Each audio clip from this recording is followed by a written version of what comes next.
అందరికీ నమస్కారం. నేను మీ హరిప్రియ.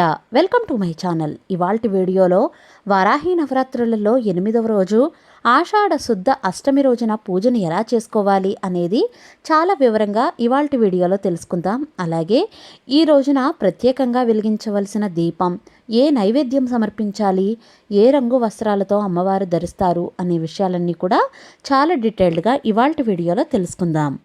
ఇప్పటి వరకే వారాహి నవరాత్రులను మొదటి రోజు నుంచి సప్తమి వరకు నిర్వహించుకుంటూ ఉన్నారు కదండి.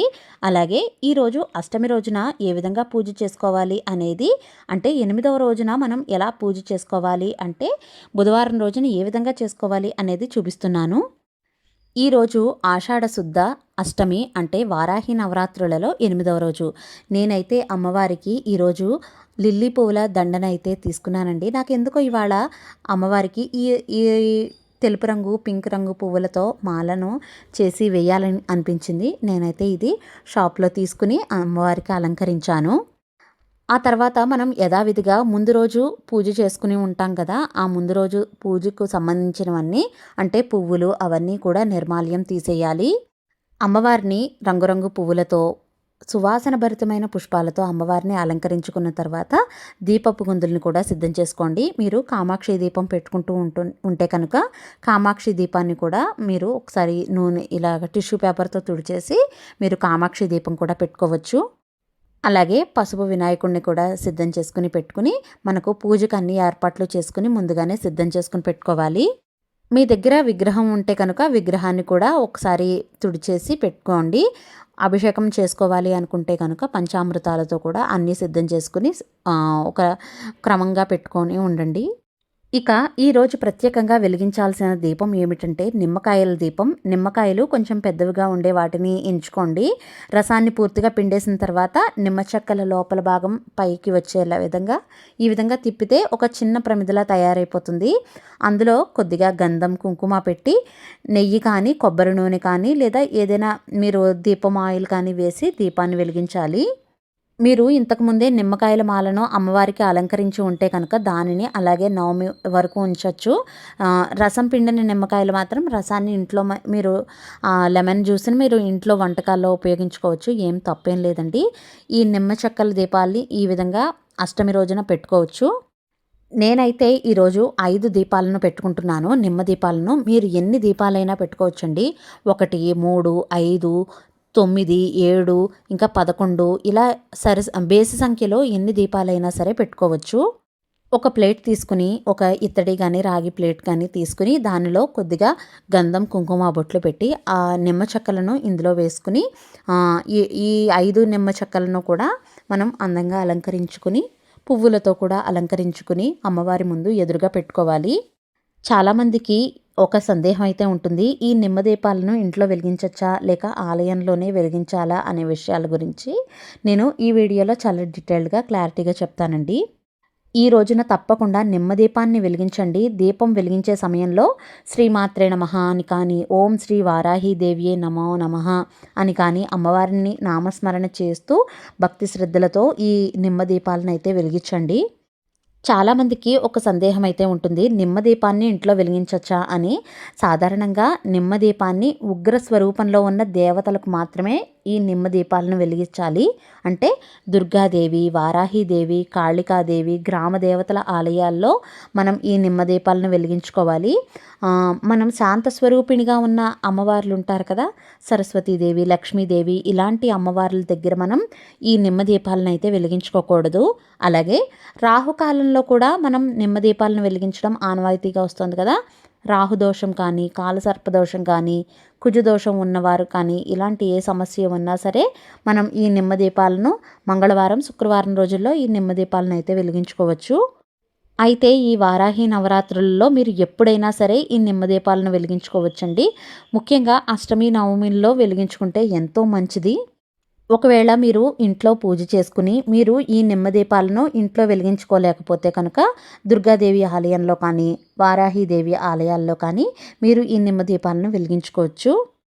ఈరోజు వారాహి నవరాత్రుల ప్రత్యేకంగా అమ్మవారు ఉగ్ర స్వరూపిణి, ఉగ్రశక్తి స్వరూపంగా ఆరాధిస్తున్నాం కదా. అందుకని ఆమె ఎదురుగా మనం ఈ నిమ్మ దీపాలను విశేషంగా వెలిగించుకోవచ్చు. ముందుగా మనం దీపారాధన చేసి దీపపు కుంది దగ్గర అక్షంతలు పువ్వులు వేసి దీపజ్యోతికి నమస్కారం చేసుకోవాలి. ఆ తర్వాత ఆచమనం చేసి సంకల్పం చెప్పుకోవాలి. ఆ తర్వాత మనం ఏ పూజ చేసినా ఏ వ్రతం చేసినా ముందుగా వినాయకుడిని ప్రార్థిస్తాం కదా.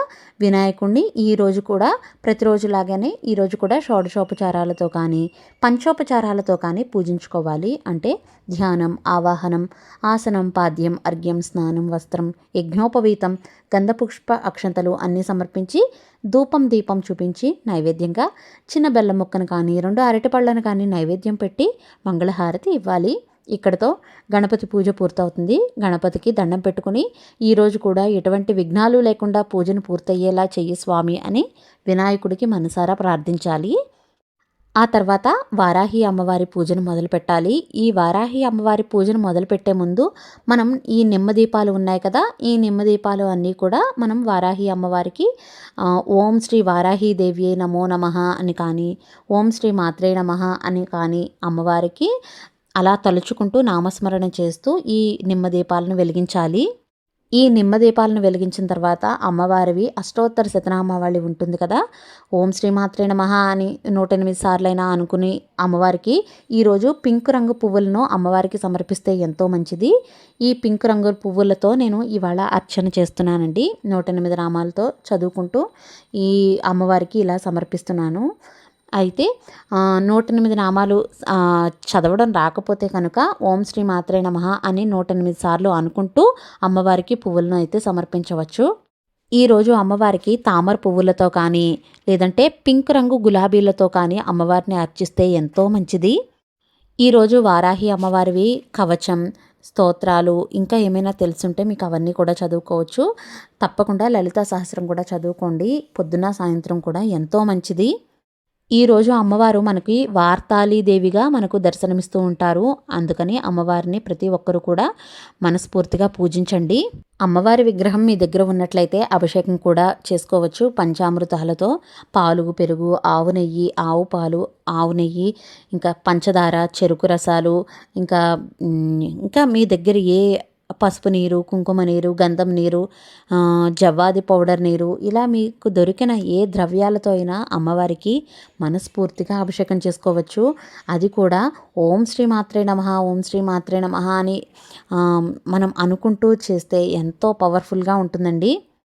అమ్మవారి పూజను మనం చేస్తే మనకు వెన్నులో ఎంతో ధైర్యంగా మన వెన్నంటే అమ్మ ఉంది అన్నట్టుగా ఒక భావన అయితే కలుగుతుంది. నాకు ఈ పూజ స్టార్ట్ చేసినప్పటి నుంచి కూడా ఎంతో ధైర్యంగా అనిపిస్తోంది. చాలా మనసుకు ప్రశాంతత అయితే వచ్చింది. నిజంగా ఒక తెలియని ఒక ఫీలింగ్ అయితే ఉందండి. నేను అది పంచుకోలేకపోతున్నాను. అయితే అమ్మవారికి చాలామంది అడుగుతున్నారు, కుంకుమ పూజ మనం ప్రతిరోజు చేసుకోవాలా అని. ప్రతిరోజు కుంకుమ పూజ అయితే మానకుండా చేసుకోవాలండి. అమ్మవారి అష్టోత్తర శతనామావళి చదువుకుంటూ కుంకుమ పూజను చిటికెడు కుంకుమనే వేయండి. ఇంతంత వేసేయని అవసరం లేదు. కొంచెం కుంకుమ వేసినా చాలు. కుంకుమను అష్టోత్తర శతనామావళి చదువుకుంటూ చిటికెడు కుంకుమ సమర్పించిన ఎంతో పుణ్యఫలం అండి. అలాగే అమ్మవారి దగ్గర పెట్టిన నిమ్మకాయలు పెట్టాం కదండి, 3 నిమ్మకాయలు, అవి ఏం చేయాలి అని అడుగుతున్నారు. ఇవి ఏం చేయాలి అంటే 3 కానీ 5 కానీ ఒక దారపు పోగులు తీసుకుని ఆ దారానికి ఈ నిమ్మకాయలను గుచ్చి ఇంటి ప్రధాన ద్వారం దగ్గరకైనా కట్టచ్చు. లేదు అంటే కనుక మన వాహనాలు ఉంటాయి కదండి, కారు కానీ బైక్ కానీ, ఈ వీటికైనా సరే మనం ఇవి ఎండిపోయినంత వరకు కూడా మనం ఈ నిమ్మకాయలను అయితే మాలను ఉంచవచ్చు. మనకు నవరాత్రుల్లో అమ్మవారి పూజ చేసిన నిమ్మకాయలు ఈ విధంగా మనకు ఇంటి సింహద్వారం దగ్గర కడితే ఏంటంటే మనకు ఇంట్లో శుభకరమైన వాతావరణం ఉంటుంది. ఎటువంటి నెగిటివ్ ఎనర్జీ కూడా రాకుండా ఉంటుంది. నకారాత్మక శక్తి అంటారు కదా, అవేమీ రాకుండా ఇంట్లో ప్రశాంతంగా ప్రతికూల వాతావరణంతో ఉంటుంది. ఒకవేళ మీ పిల్లలు కానీ ఎవరైనా సరే జడుసుకుని భయపడినా, కంగారుగా ఉన్న, పడుకున్నప్పుడు నిద్ర సరిగా పట్టకపోయినా సరే ఈ నిమ్మకాయలను వాళ్ళ తలగడా కింద కూడా పెట్టి ప్రశాంతంగా అమ్మవారి కుంకుమ బొట్టు పెట్టినా సరే వాళ్ళకు ప్రశాంతమైన నిద్ర అది కలుగుతుంది. ఈరోజు కూడా అమ్మవారికి ఎంతో ఇష్టమైన దీపాన్ని చూపించండి. ధూపం ఎక్కువ వేస్తే అమ్మవారికి ఇష్టం కదా! ధూపం వేసిన తర్వాత, దీపం చూపించిన తర్వాత నైవేద్యంగా ఈరోజు అమ్మవారికి పులిహోర, పరమాన్నం, చక్కెర పొంగలి ఇలా ఏవైనా సరే నైవేద్యంగా పెట్టవచ్చు. అలాగే వాటితో పాటుగా పానకం, చిలకడ దుంపలు, ఉడకపెట్టిన చిలకడ దుంపలు, దానిమ్మ గింజలు, వేరుశనక్కాయలు అంటాం కదా! వాటిని కూడా ఉడకబెట్టి అమ్మవారికి నైవేద్యంగా సమర్పించవచ్చు. అదేవిధంగా మీ దగ్గర కొబ్బరికాయ ఉంటే కూడా కొబ్బరికాయను కూడా పూర్ణఫలం అంటాం కదా! కొబ్బరికాయను కూడా నివేదన చేయవచ్చు. తర్వాత అమ్మవారికి కర్పూర నీరాజనాన్ని కూడా సమర్పించాలి. అమ్మవారి పాటలు చక్కగా పాడుకుంటూ అమ్మవారికి కర్పూర నీరాజనాన్ని సమర్పించాలి.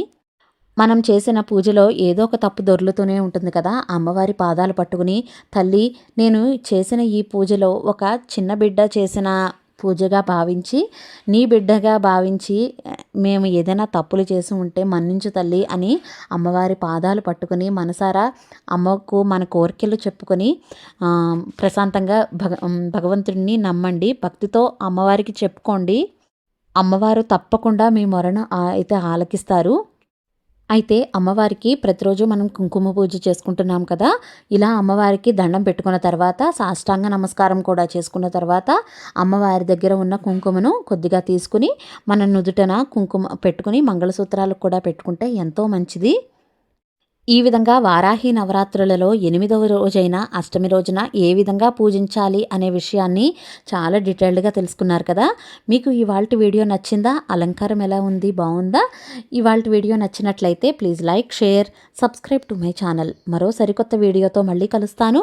నేను మీ Haripriya. Thank you for watching.